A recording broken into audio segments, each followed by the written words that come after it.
তুমি জান্নাতের কোন দরজা দিয়ে যেতে চাও কমেন্টে অবশ্যই জানাও। জান্নাতের 8টি দরজা আছে। প্রথম দরজা বাব আল জিকির। এই দরজা দিয়ে সেই সব মুসলমান প্রবেশ করবে যারা আল্লাহর জিকির করে।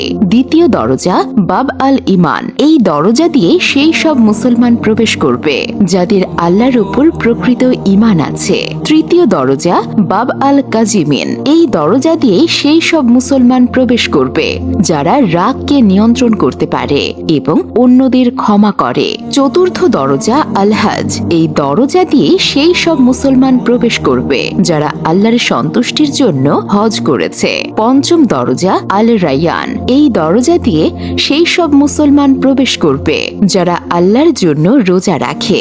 ষষ্ঠ দরজা আল সাদাকা। এই দরজা দিয়ে সেই সব মুসলমান প্রবেশ করবে যারা আল্লাহ তাআলার সন্তুষ্টির জন্য দান খয়রাত করে। সপ্তম দরজা আল জিহাদ। এই দরজা দিয়ে সেই সব মুসলমান প্রবেশ করবে যারা আল্লাহর রাস্তায় জিহাদ করে।